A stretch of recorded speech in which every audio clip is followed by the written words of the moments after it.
이 캘리포니아가 날씨가 별로 안 좋아져서 제가 좀 목소리가 좀 잠겼는데 먼저 양해의 말씀 드리도록 하겠습니다. 좀 듣기가 거북하시더라도 양해해 주시기 바랍니다.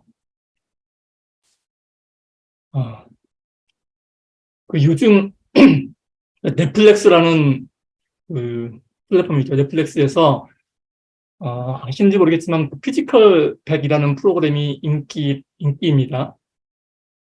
지난해 인기를 끌었던 그 오징어 게임, 그 오징어 게임의 그 실사판, 예능판이라고나 할까요? 뭐 이런 프로그램인데, 이 프로그램은 그 상금 3억 원을 걸고서, 참가자 100명 가운데 이 가장 강력한 피지컬, 이 육체를 가진 그 최고의 몸을 찾는 그런 서바이벌 예능 프로그램입니다. 이 프로그램은 한국 예능 최초로 넷플릭스 TV 부분에서 전 세계 1위에 오르는 기염을 토하기도 했습니다.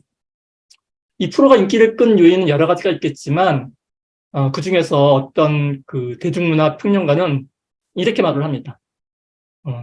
이 갖가지 장벽과 이 유리천장이 존재하는 현대 사회 속에서 다른 사회적 경쟁에 비하면 그나마 이 육체의 경쟁이 가장 정직하고 공정해 보이기 때문에 이렇게 평하기도 하고, 또 어떤 사람은 이 현대 사회처럼 이 그러니까 냉정한 이 무한 경쟁의 이런 무대 속에서 서로를 격려하고 또 응원하고 또 진심으로 패자가 승자를 축하해주는 그런 모습 속에서 사람들이 일종의 이 대리만족 같은 것을 느끼기 때문이라고 말을 하기도 합니다.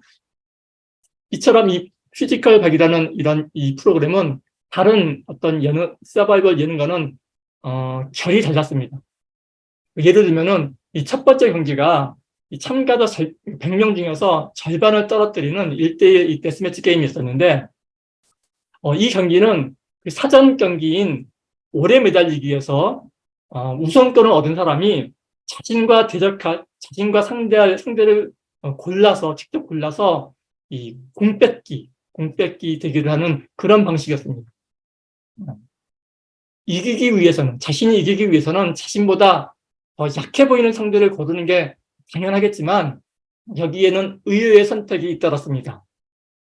어떤 참가자는 자신보다 훨씬 더 강해 보이는 그 유명한 격투기 선수를 지목해서 그 격투기 룰로 경기를 하고, 그리고는 졌죠. 진 다음에 깨끗이 패배를 인정하고 탈락하기도 했고, 또 어떤 여자 선수는 같은 여자 선수가 아닌 더 강한 이 남자 선수에게 도전장을 내밀기도 했습니다. 그 2라운드인 이 모래나르기 게임이 있었는데, 이 모래나르기 게임에서는 상대적으로 이 약하고 왜소한 참가자들이 많아서 이 최약체로 평가받았던 팀이 반전의 결과를 이끌어내면서 이 훈훈한 이 감동을 선사하기도 했습니다. 경기에서 지고도 이 상대방을 응원하고, 또한 이 패자가 승자를 진심으로 축하해주는 모습은 다른 여느 이 서바이벌 예능에서는 볼 수 없었던 신선하고도 아름다운 장면이어서 아마도 전 세계 시청자들이 이 프로그램에 열광을 하고 있는 것 같습니다. 저 또한 이 인터넷 기사를 통해서 이 프로그램을 알게 된 후에 이 유튜브를 찾아가면서 이 프로그램을 요약해서 소개한 영상을 흥미롭게 시청한 적이 있습니다. 저는 특히나 이 세 번째 이 퀘스트가 흥미로웠는데, 이 세 번째 퀘스트에서는 참가자들이 직접 자신이 도전할 종목을 선택할 수가 있었습니다. 로프 타기, 뭐 달리기, 무거운 공 오래 들고 버티기 등 여러 가지 종목이 있었는데, 그 중에서도 특히 이 시지프스의 형벌이라는 종목이 있었습니다. 이 시지프스의 형벌 종목은 말 그대로 100kg의 이 무거운 공을 언덕 위로 올렸다가 그 공이 다시 굴러 떨어지면은 지금 위로 올리는, 그러니까 그런 과정을 끝없이 반복하는 그야말로 이 그리스 신화의 시지프스의 형벌과 같은 게임이었는데, 이게 너무나 힘들어 보였는지 참가자 대부분이 산책을 꺼려 했던 그러한 종목이었습니다. 저는 개인적으로 이 시지프스의 형벌 이 경기를 보면서 많은 생각을 하게 되었습니다. 잘 아시다시피 이 시지프스의 형벌은 그리스 신화에 나오는 이야기입니다. 코린토스의 왕이었던 시지프스는 영원히 아래로 굴러떨어지는 돌을 매번 다시 굴려 정상에 올려야 하는 그러한 벌을 받습니다. 죽을 고생 끝에 무거운 돌을 산 정상에 올려놓자마자 돌은 다시 아래로 굴러떨어집니다. 이 무의미하고 지겨운 과정을 영원토록 반복해야 하는 그러한 형벌일 것입니다. 도대체 왜 이 시지프스가 뭘 그리 잘못했다고 이런 벌을, 이런 끔찍한 형벌을 받아야 했던 걸까요? 이 긴 신화의 내용을 모두 다 말씀드릴 수는 없지만 내용을 간단히 말씀드리자면은 이 시지프스가 너무나 영리했기 때문이라고 합니다. 즉, 이 시지프스의 죄는 너무나 영리한 나머지 올림포스의 신들을 속일 수 있었다는 것이었습니다. 그래서 이 신들의 분노를 산 시지프스는 영원히 끝나지 않는 이 고통스러운 이거를 매일 반복해야 했던 것입니다. 저는 이 인간의 삶 또한 이와 비슷하다고 생각을 합니다. 인간은 다른 동물과는 달리 너무나 영리합니다. 지혜롭습니다. 그러나 그렇게 지혜롭고 영리한 인간의 삶은 그 자체로가 고난입니다. 어떤 통계학자의 말에 의하면은 인간의 일생을 80년이라고 가정을 했을 때 그 중에 3분의 1은 잠을 자는 데 사용을 하고 3분의 1은 일하는 데 사용을 하고 TV 보는 데 10년을 사용하고 먹는 데 6년, 전화 받는 데 4년, 화장실에서 보내는 시간 4년 등을 빼면 이것저것 다 빼고 나면은 인간이 일생 동안 미소 짓고 행복해하는 시간은 고작 3개월도 안 된다고 합니다. 이 80년 인생 중에서 고작 3개월 남짓 행복하자고 이 인생을 살아간다라는 그런 말입니다. 어찌 보면 삶은 정말로 의미가 없는 것 같습니다. 아침에 일어나면 세수를 하고 출근 준비를 합니다. 낮 시간 동안에는 온갖 인간 관계와 또 각종 업무를 보느라고 대부분의 시간을 다 쓰고 또 퇴근해서 집에 오면은 정말 짧은 번개 같은 저녁 휴식 시간을 보내고 난 뒤에 잠을 청합니다. 그리고 다시 아침이 오면은 다시 일어나 출근 준비를 합니다. 마치 시지프스가 힘겹게 돌을 굴러 올리듯 매일매일 동일한 일상이 반복되는 것입니다. 힘들게 올려놓은 돌은 다시 굴러서 내려가듯 이 하루하루의 삶은 아무런 변화도, 아무런 성과도 없는 것 같습니다. 이렇게 의미 없는 반복은 그 자체로가 고통이자 괴로움일 것입니다. 그리고 이러한 영원히 끝나지 않는 괴로움이 있는 곳이 바로 지옥이 아닐까 합니다. 이 기독교의 교리를 떠나서 이 지옥이란 곳을 한번 달리 생각해 본다면 지옥이란 곳은 어디 저 멀리 우주 밖에 멀리 떨어져 있는 것이 아니라 이렇게 의미 없는 삶을 하루하루 반복해 살아가야 하는 이러한 현실 속에 있는 것이 아닌가 하는 생각을 하게 됩니다. 그래서 어찌 생각해 보면 성경이 약속하는 구원이란 우리가 죽어서 천국에 들어간다라는 그런 개념보다는 이 현실 속의 삶의 이 고통의 문제에서 이 현실 속 삶의 고통의 문제에서 벗어나는 것이 바로 구원이 아닌가 하는 생각이 들기도 하는 것입니다. 제가 지난번 이 산상수훈의 팔복에 관한 이야기를 할 때도 잠깐 언급을 했지만 예수님께서 전하시는 이 복음은 즉 예수님께서 전하시는 기쁜 소식이란 단지 우리가 죽어서 이 죽음 이후에 천국에 간다라는 저 멀리 떨어져 있는 그런 유토피아에 관한 이야기가 아니라는 것입니다. 죽음 이후에 다시 부활해서 영원한 삶을 살게 된다는 것이 천국의 의미의 전부가 아니라는 말씀입니다. 물론 이 성경에서 말하고 있는 천국은 영원한 삶이 보장된 곳입니다. 그러나 이 영원한 삶이 보장된다고 모두가 천국은 아닙니다. 왜냐하면 지옥에서도 삶은 영원히 지속되기 때문입니다. 다만 이 천국과 지옥의 차이가 있다면 그 영원한 삶을 즐거움과 행복함 가운데 보내느냐, 아니면 이 고통과 괴로움 가운데 보내느냐 하는 차이 정도일 것입니다. 다시 시지프스 얘기로 돌아와서 이 시지프스는 과연 이 영원히 돌을 굴리는 그러한 형벌에서 벗어날 수 있을까요? 다른 말로 시지프스는 과연 구원받을 수 있을까요? 프랑스의 실존주의 철학자로 유명한 이 부조리의 철학자 알베르 까뮈는 이 시지프스의 형벌을 원인 모를 고통이 가득한, 즉 이 부조리가 가득한 이 현대 사회를 살아가는 인간의 삶에 비유하기도 했습니다.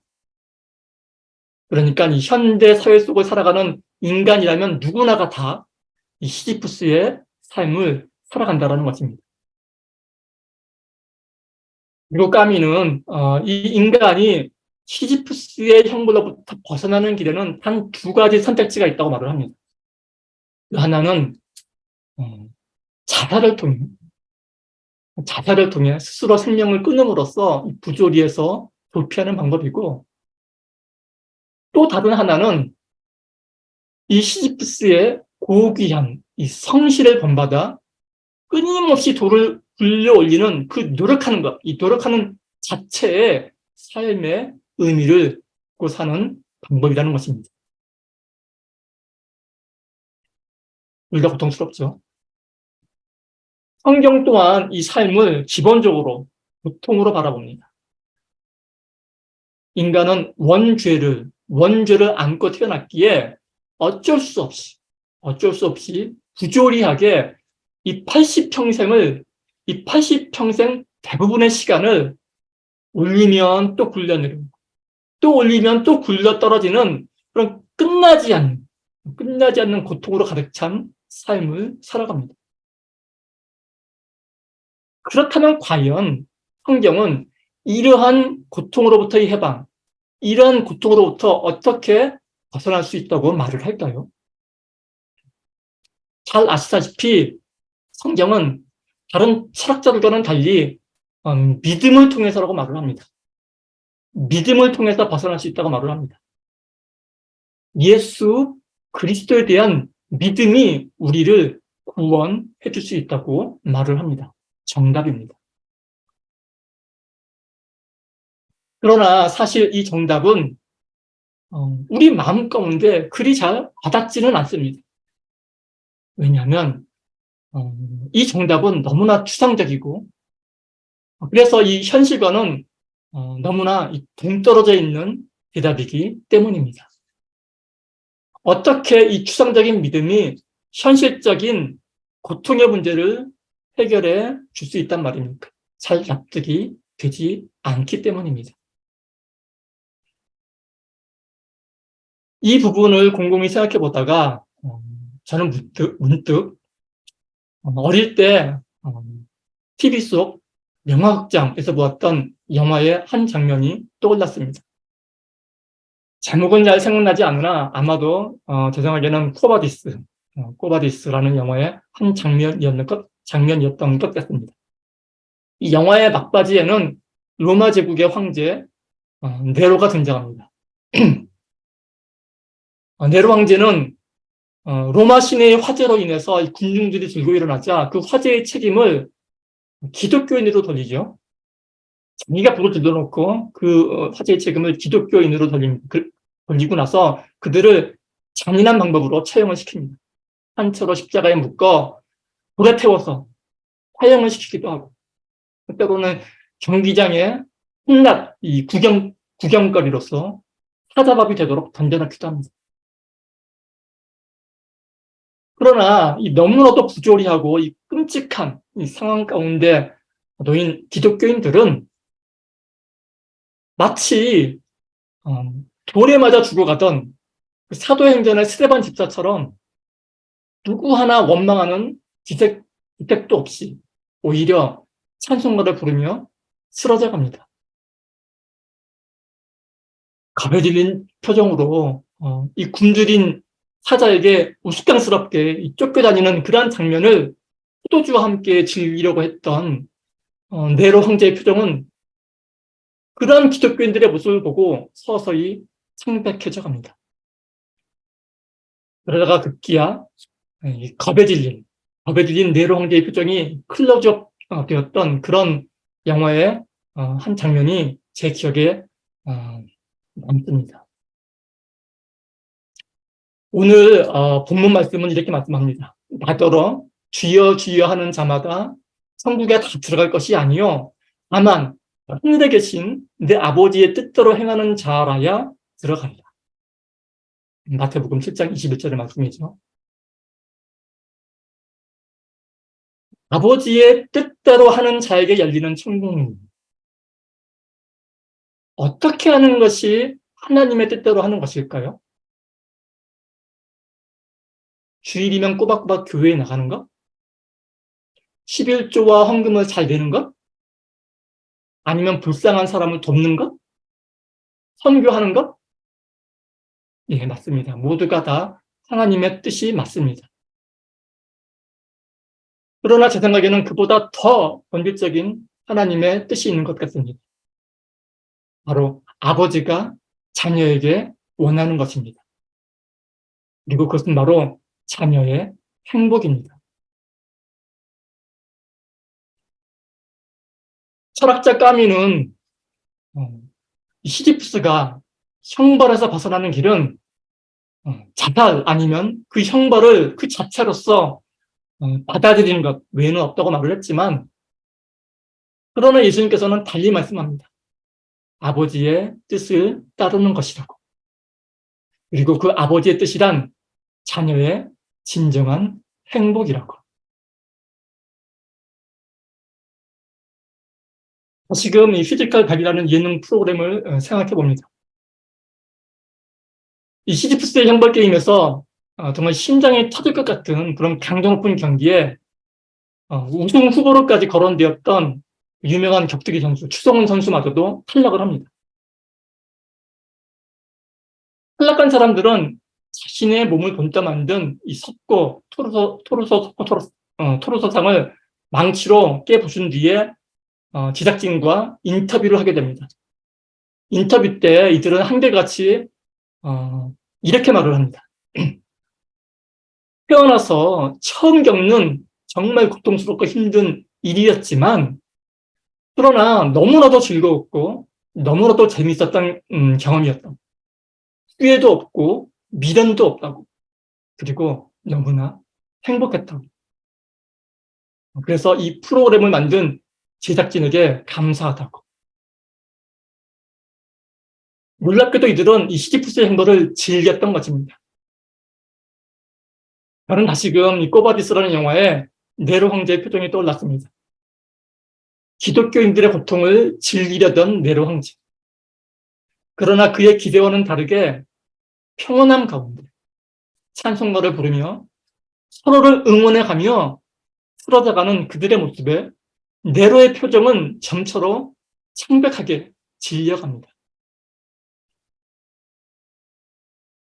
누군가 여기서 과연 승자가 누구일까요? 라고 묻는다면 우리는 당당히 말할 수 있을 것입니다. 삶의 의미를 찾은 사람이 진정한 승리자라고. 사랑하는 좋은 친구 교회 성도 여러분, 지금 시지프스의 삶과 같은 그런 고통스럽고 무의미한 삶을 반복하고 계십니까?